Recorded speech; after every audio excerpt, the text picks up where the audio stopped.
गायत्री महामंत्र एक बार मेरे साथ दोहराओ। ओम भूर्भुवः स्वः तत्सवितुर्वरेण्यं भर्गो देवस्य धीमहि धियो यो नः प्रचोदयात्। कल आपको जो समझा रहे थे, एकाग्रता की बात कर रहे थे। निराकुलता, एकाग्रता और निराकुलता की बात कर रहे थे। कहने का मतलब यह है कि जब हमारी बिखरी हुई शक्तियां एक केंद्र पर एकाग्रचित होने लग जाती हैं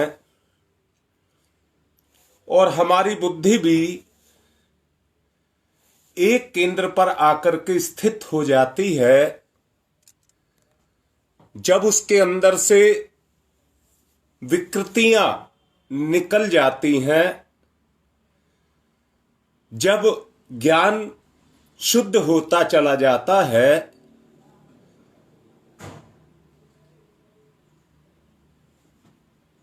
तो हमारा चित्त काम करने लग जाता है।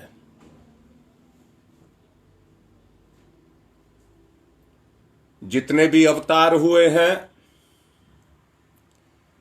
उन्होंने इसी सिद्धांत को अपने जीवन में उतारा। अपने ज्ञान को पवित्र किया, अपने ज्ञान को पवित्र किया, अनुचित जो आवेश है उनको हटा करके। वरना एक बात समझ लिए, शक्तियां या शक्ति कहिए जो इधर उधर बिखरी रहती है, जो अपने काम को करने की सामर्थ्य को अपने अंदर रखती है, बिखरे रहने के कारण वो कमजोर पड़ जाती है। और शक्ति की स्थिति ये पैदा हो जाती है, काम कुछ हो रहा है, मन कहीं पड़ा हुआ है, परिणाम कुछ निकल करके आ रहा है, सब लुंज पुंज इधर उधर बिखर करके रह जाता है। इससे कामों का फूहड़पन, अपूर्णता, सदोषता प्रकट होती है। चित्त की अस्थिरता और चंचलता एक ऐसा ऐब है जो कितने सारे दुर्गुणों को अपने अंदर छुपाए हुए होता है। परिस्थिति आने पर उनको निकाल करके बाहर करता चला जाता है। हमारा कर्म ही नहीं, हमारा जीवन भी उससे प्रभावित होता है।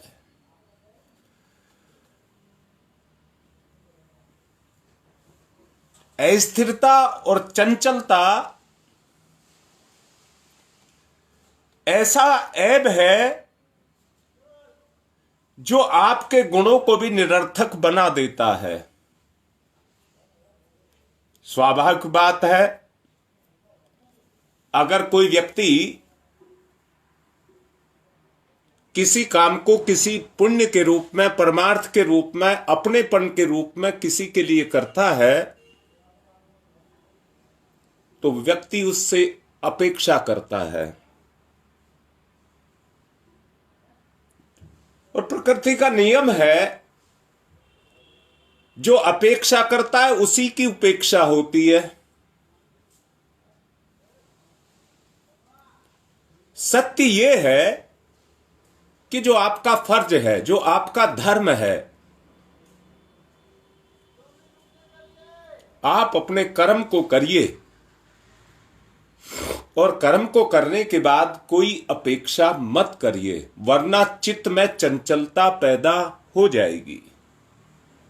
अर्थात मैंने इसका ये किया, मैंने इसका ये किया, इसने मेरा कुछ नहीं किया। और आज का समय ऐसा आ गया है, कोई मानता नहीं है किसी ने किसी का कुछ किया। एक कहावत भी है, नेकी कर कुएं में डाल।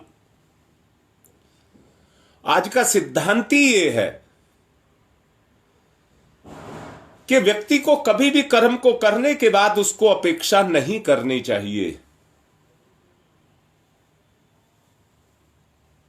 समय, परिस्थिति जो कुछ करा रही हैं उन्हें उनके ऊपर छोड़ देना चाहिए, वरना आंधी और तूफान जब आते हैं तो कागज के टुकड़े जिस तरह से बिखर जाते हैं वैसे ही हमारे संबंध भी बिखर जाएंगे। पत्ते उड़ जाते हैं, पत्तों की तरह से हम भी बिखर जाएंगे। अस्थिरता की लहरें उठते रहने से चिर सिंचित जो योग्यता है वो अस्त व्यस्त हो जाती है, जुड़ाव नहीं होता। कुशल से कुशल कारीगर जब अस्थिर चित्त से काम करता है तो उसकी बनाई हुई चीज कभी भी ऊंचे दर्जे की नहीं हो सकती। चित्त की अस्थिरता के कारण उसकी कोई भी चीज ऊंचे दर्जे की नहीं हो सकती।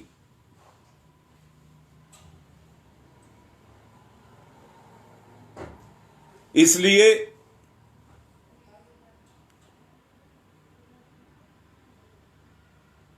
उससे अलग हट करके साधारण से साधारण साधनों के द्वारा आप अपनी एकाग्रता के द्वारा ऊंचे से ऊंचा और गुणवान से गुणवान किसी कार्य को कर सकते हैं।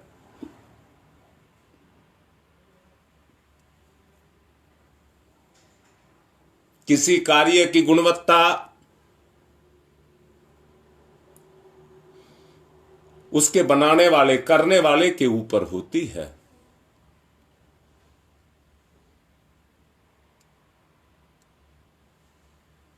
वस्तुएं वही प्रशंसनीय होती हैं जिसमें किसी की आत्मीयता जुड़ी हुई हो। आत्मीयता के साथ किसी भी काम को कोई भी व्यक्ति करेगा तो वो कर्म बहुत ऊंचे स्तर का होता हुआ चला जाएगा।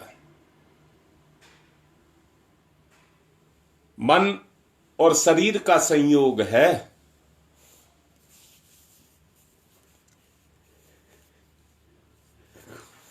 मन और शरीर का संयोग है और इनके संदर्भ में एक उक्ति आती है कि ये एक और एक मिलकर के 11 होते हैं। एक शरीर, 2 शरीर, परंतु एक मन और एक शरीर का समन्वय कम से कम 11 गुनी शक्ति का उद्भव करता है।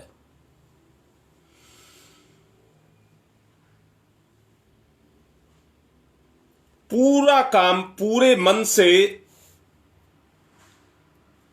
मनुष्य के द्वारा किया जाता है।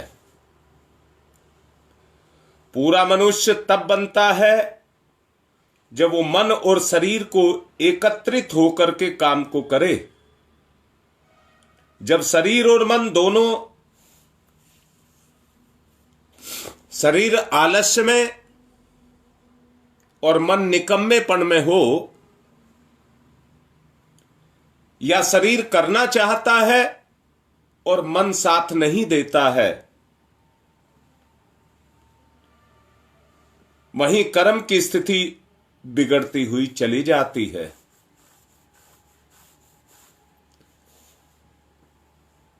मन अगर सो जाए, शरीर में निष्क्रियता आ जाए, तो जीते जी मनुष्य की स्थिति मृतक के समान हो जाती है। आप सोच करके देखिए, मृतक व्यक्ति अगर कर्म कर रहा है, मृतक व्यक्ति अगर कर्म को कर रहा है तो वो कर्म किस स्तर का होगा?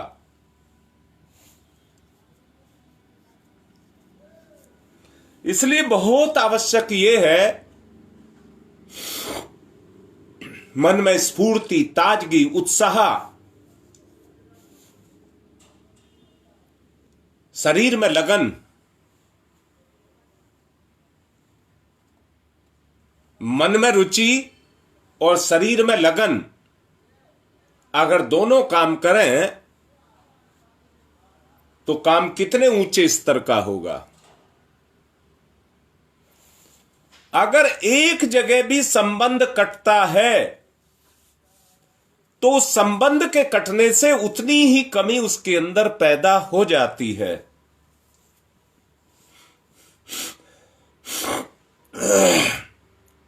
व्यक्ति जब शरीर से सो रहा हो और मन जगा हो तो उसको तंद्रा कहते हैं, उसको तंद्रा कहते हैं।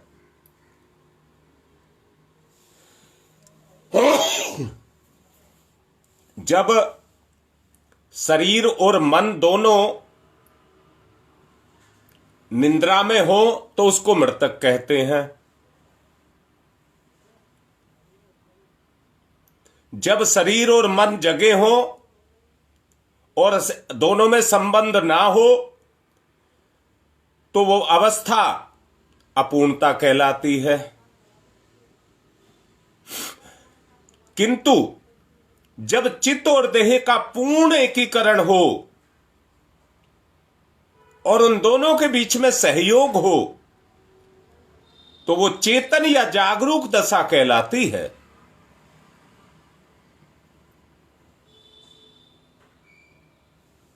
वो चेतन या जागरूक दशा कहलाती है। उस स्थिति में मनुष्य जो भी काम करता है उसमें निश्चित रूप से उसको सफलता मिलती चली जाती है। निश्चित रूप से सफलता मिलती चली जाती है। यह सिद्धांत की बातें मैं आपसे कर रहा हूं।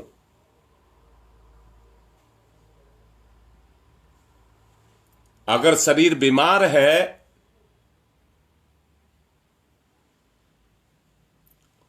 उसके अंदर शक्तियां प्रॉपर काम नहीं कर रही हैं या उसके अंगों की क्षमता नहीं है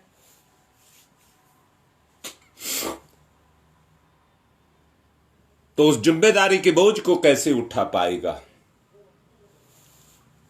चेतना जिम्मेदारी को उठाती है। और मैंने अभी कहा, जब चित्त स्वस्थ होगा, मन एकाग्र होगा, शरीर में स्फूर्ति होगी तो तीनों के संयोग से जो कर्म होगा वो पूर्ण होगा। और पूर्ण कर्म ही आपको पूर्णता की तरफ लेकर के जाएगा।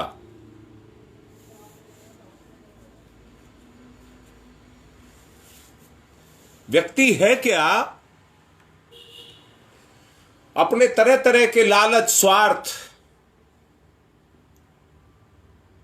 उनको अपने मन में रखे रहता है और उनके कारण मन में वो स्फूर्ति। देखिए, जब आपका लालच सदता है, जो भी आपके मन में है, जब वो सदता है तो मन की स्थिति को देखिए, उसमें कितना जोश होता है। अच्छा काम हो या बुरा काम हो।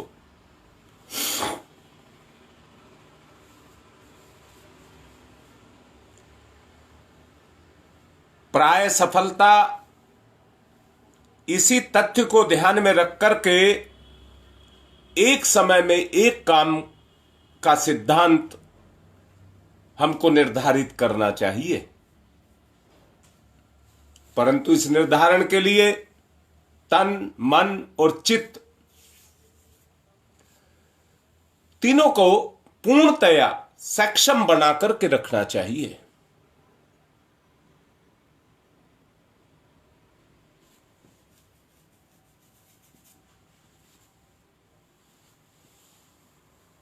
गुप्ता जी ने आंखों की दवा के बारे में लिख रहे हैं, उसकी गुणवत्ता को और बढ़ा दिया गया है। और मैं ये कहूंगा कि अभी जो गुप्ता जी ने दवाई बनाई है इसी का वितरण किया जाएगा। अभी दूसरे वाली नाल है उसकी भी ठीक किया जाएगा।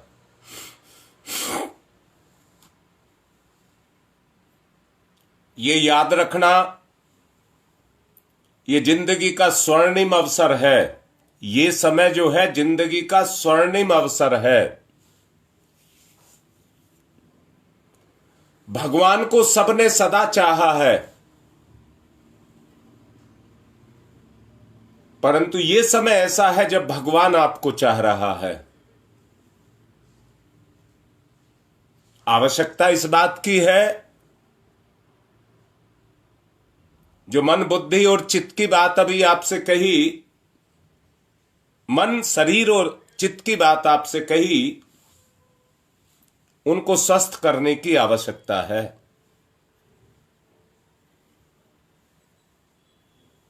आप भोजन करें, जो चित्त की सारी वृत्तियों को एकाग्र करके सामने रखे गए भोजन के ऊपर आप उसका प्रत्यारोपण करें और उसका इतना स्वाद लें, इतना स्वाद लें कि उसके रस में आप डूब जाएं।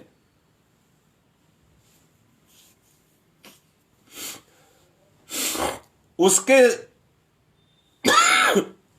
रसास्वादन से आपकी ग्रंथियां उसी रस को छोड़ने लग जाएंगी जो भोजन से पूर्ति होती है। दोनों का विलय होगा, एकीकरण होगा, दोनों का एकीकरण होगा, शक्ति बनेगा।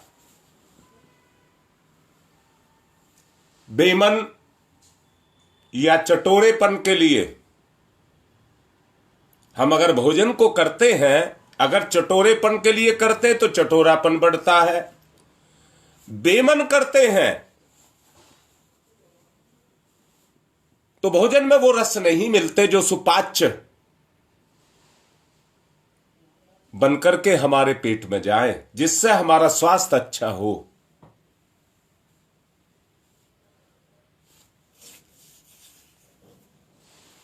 बच्चों को देखते होंगे, उनकी दिलचस्पी दो चीज में होती है, खाना और खेलना।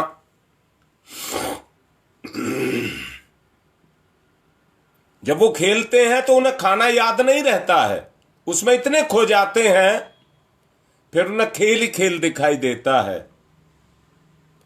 परंतु खेल से निवृत्त होकर के जब वो घर में आते हैं तो उनको खाना दिखता है,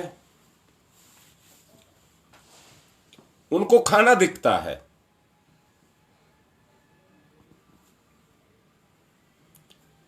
परंतु जो बड़े हो जाते हैं उनके सामने बहुत सारी समस्या आकर के खड़ी हो जाती हैं, और समस्याओं का कारण यह है कि हम अवसरों को टालते रहते हैं। और जब अवसरों को टालते हैं तो काम बिगड़ते हैं, और काम बिगड़ते हैं तो हमारे ऊपर मानसिक दबाव आना शुरू हो जाता है। बच्चे खेलते और खाते हैं, परंतु भगवान ने बड़ों को तो खाना, खेलना और मनोरंजन करना भी दिया है। माँ बाप को जो सुख अपने बच्चों के बीच में मिलता है वो अपने खाने से नहीं मिलता है, अपने बच्चों को खाता हुआ देख करके वो सुख मिलता है।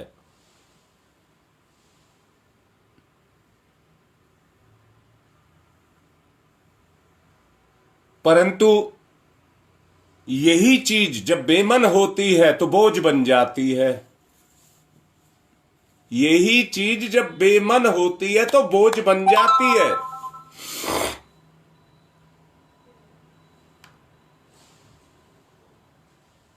कर्म का परिणाम अनंत है। कर्म का परिणाम उतना ही नहीं है जितना हम समझते हैं। कर्म का परिणाम अनंत है, पर अनंत के साथ जुड़ करके उसको किया जाए। शरीर सीमित है, मन असीम है, चित्त शक्ति से ओतप्रोत है।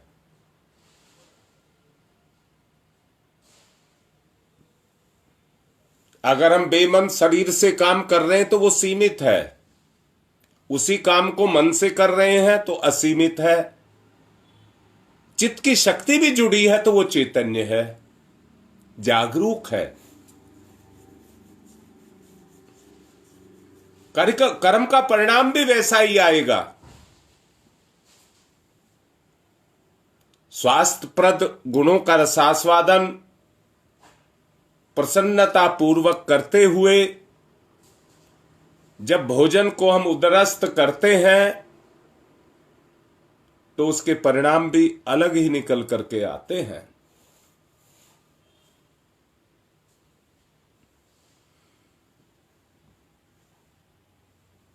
तब जब बच्चों को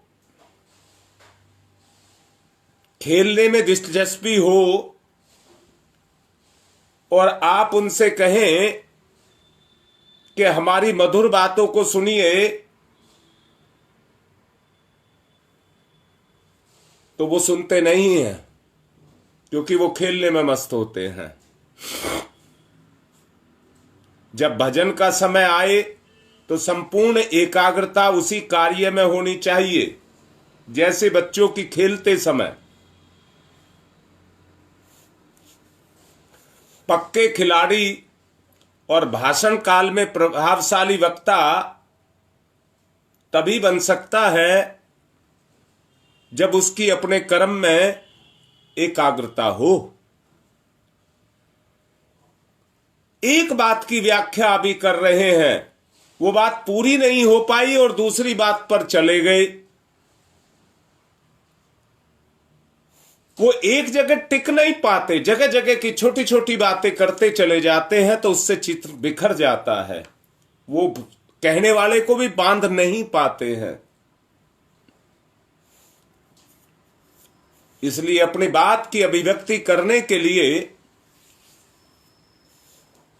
एक ही बिंदु पर, एक ही विषय पर हमें पूरी तरह से लगे रहना चाहिए।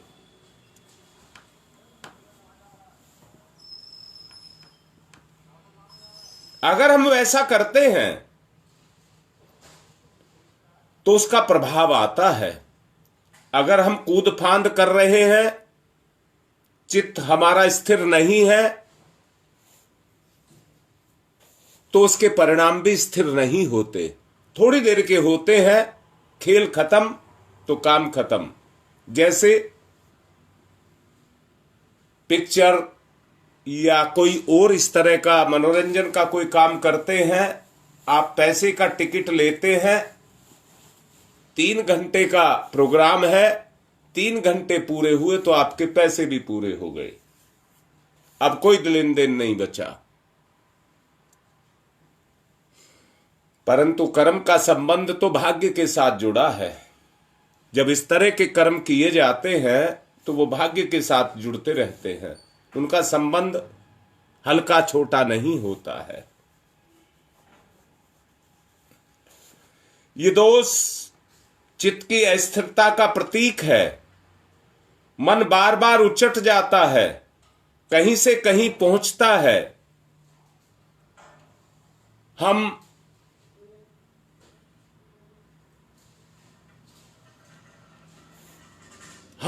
जब जिस काम को करते हैं सच्चाई से देखना, स्वाध्याय करते हैं गुरुदेव के साहित्य का, तो 5 मिनट भी नहीं कर पाते, ऊबने लग जाते हैं, हमारा मन भागने लग जाता है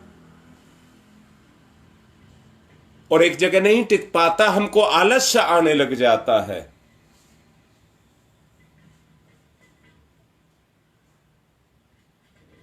यही हमारी मानसिक कमजोरी है। इस कमजोरी को हमको दूर करना है। हाँ निखिल बेटा, गुप्त अनुष्ठान भी इसलिए ही करा रहे हैं, गुप्त नाम इसको रखा है क्योंकि तुम ही अपने आप को जानते हो, इसलिए उसका नाम गुप्त रखा है।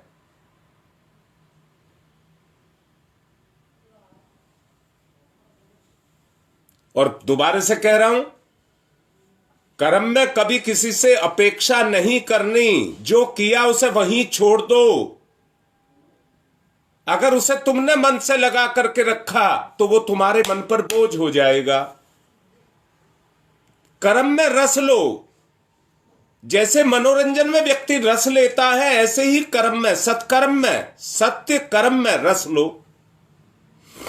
अगर ये रस आना शुरू हुआ तो तुम्हारी बुद्धि स्वच्छ होने लग जाएगी, पवित्र होने लग जाएगी, शक्तिशाली होने लग जाएगी। जो गंध चढ़ी है, राख चढ़ी है, वो हटने लग जाएगी।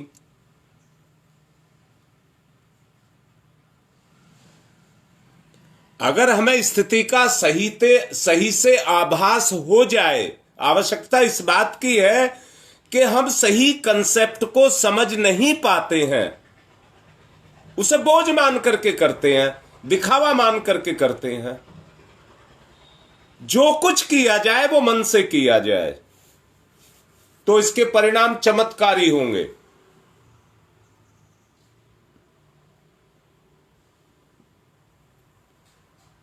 मन को बार बार उलट करके देखिए कहीं कोई कमी तो नहीं छुपी है। समय का निर्धारण करिए, अपने दैनिक जीवन के समय का निर्धारण करिए। इस समय नहाना है, इस समय जप करना है, इस समय यज्ञ करना है, हर काम को बांध करके रख दीजिए समय के साथ।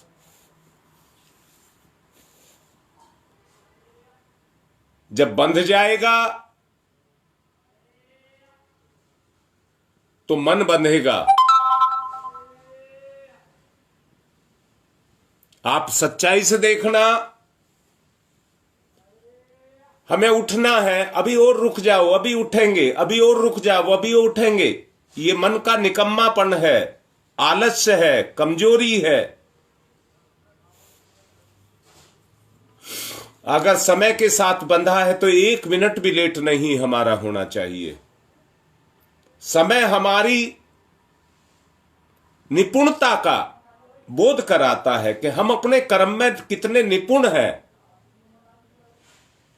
और मैंने फिर से कहा, कर्म को बोझ मान करके नहीं, अब तो उठना पड़ेगा, समय हो गया, अब तो उठना पड़ेगा, समय हो गया, अब तो जप करना पड़ेगा, थोड़ा सा रुक जाते, बस वहीं ढील पोल हो जाती है, वहीं निकम्मापन आ जाता है, वहीं शिथिलता आती है।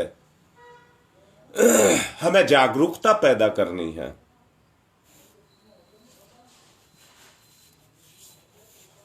मरे हुए तन में जान पैदा करनी है,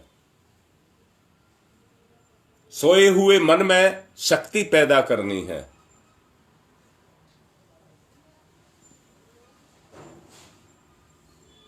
नियत निर्धारित समय पर छलांग मार करके देखो, कुछ से कुछ विषय उपस्थित कर देगा। बेचारा वक्ता मन को एक स्थान पर केंद्रीभूत करने की कला से अनभिज्ञ होने के कारण मन के पीछे पीछे इधर उधर भागता हुआ फिरता है।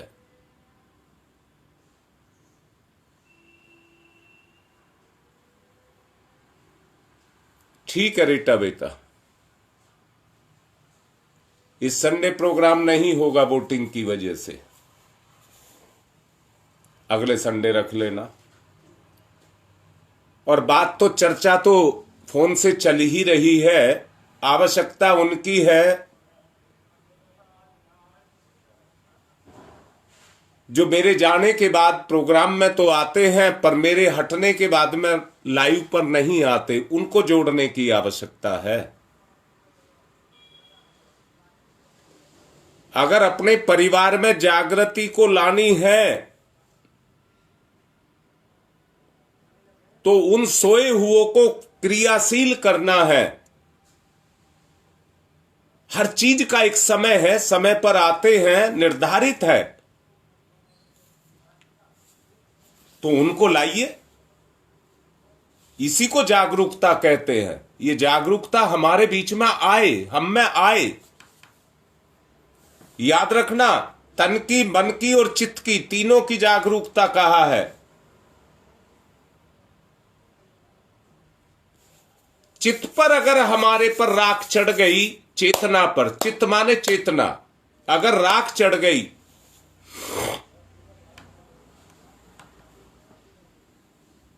तो मन भी अपनी मर्जी चलाएगा और तन में आकर के मृतक के समान हो जाएगा।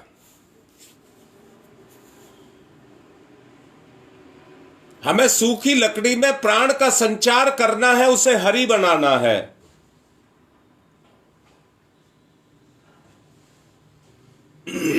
और उसको बनाने के लिए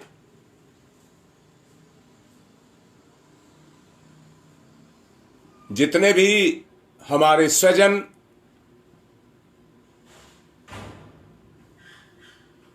आज जकड़े हुए हैं, उनकी जकड़न को हटाना होगा।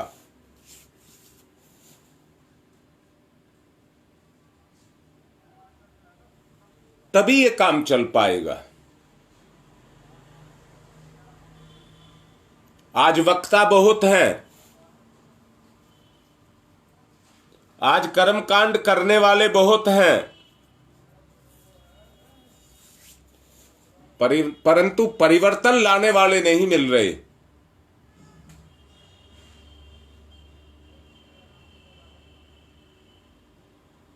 हाँ मीनाक्षी बेटा, लिखो अपने उस पे, व्हाट्सएप पे लिखो, अपने ग्रुप में लिखो जिसमें आप जुड़े हैं, गंगा विहार में आप जुड़े हैं, उस पर लिखिए। यहां पर भी लिखें और अपने, मैं फिर से दोबारा से कह रहा हूं, जिनके नाम डाले गए हैं, ग्रुपों में नाम डाले गए हैं, जिनके नाम नहीं है वो अपने ग्रुप पर लिखें, व्यक्तिगत मेरे से ना लिखें। और यहां पर तो लिख दें, ठीक है, अच्छी बात है, फेसबुक पे लिखना अच्छी बात है, परंतु ग्रुप में लिखने से आपका वो बनेगी, लिस्ट में आपका नाम आएगा। यहां पर भी लिखें, यहां लिखने को मना नहीं कर रहा हूं, क्योंकि जागरूकता देख करके ही आती है। फला भी जुड़ गया, फला भी जुड़ गया, मैं नहीं जुड़ा।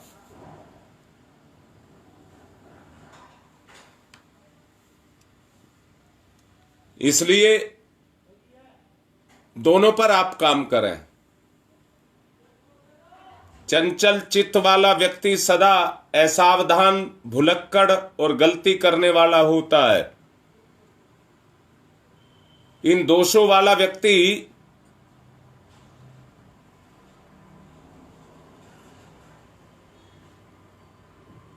डॉक्टर की शरण में भी जाएगा और पाप में लिप्त होने के कारण भगवान की शरण में भी जाएगा। अपनी बुराई को हटाने के लिए, अगर हटाना है, अगर बीमारी को ठीक करना है, तो डॉक्टर की शरण में जाना पड़ेगा, और पाप को हटाना है तो भगवान की शरण में जाना पड़ेगा। और कोई रास्ता नहीं है। ऐसा व्यापारी जो भारी घाटे के चक्कर में फंस सकता है, ऐसा वकील जो मुकदमे हरा सकता है, ऐसा विद्यार्थी जो फेल हो सकता है, भिखारी से लगाकर के राजा तक और चोर से लगाकर ब्रह्मज्ञानी तक, जितनी भी स्थितियों के आदमी हैं, वे अपने अपने काम को तभी सुचारू रूप से चला सकते हैं जब उस कर्म में वो निपुण हो, तभी वो उस समृद्धि को पा सकते हैं।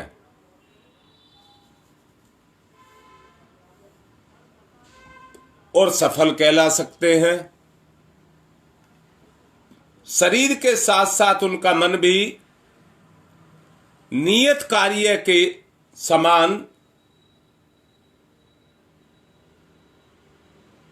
अपने काम को सहयोग के रूप में, उसी रूप में करे। जहां दोनों के अंदर समरूपता पैदा होती है,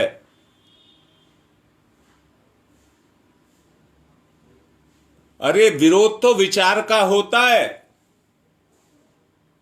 और जहां विचार का विरोध होता है वहीं पर कलेश होता है।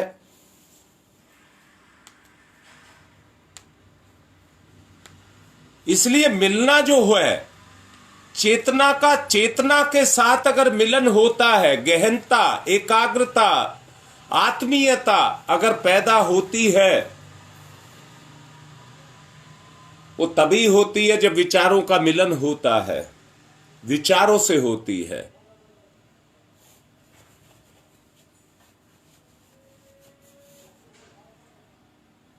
जीवन की सफलता के लिए इसको हमको करना पड़ेगा। एकाग्रता और व्याकुल निराकुलता, इनके बारे में आपको समझाया जा रहा है।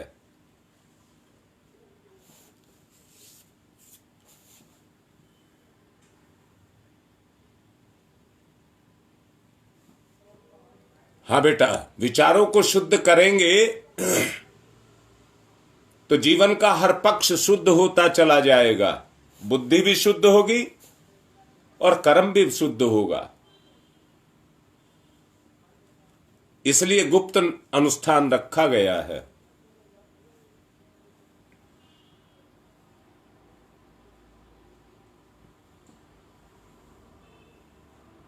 आज का समय पूर्ण हो गया है। चिंतन मनन के लिए आपसे कहूंगा करें और अपनी वास्तविक स्थिति को समझें। किसी से अपेक्षा ना करें। मेरे किए का कोई बदला चुकाएगा, किसी से अपेक्षा ना करें।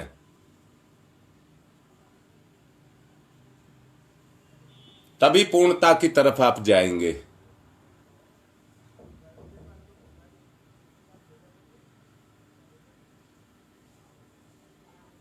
बेटा अभी डालता हूं, एकादशी मैंने अभी देखा नहीं है, अभी देख करके डालता हूं।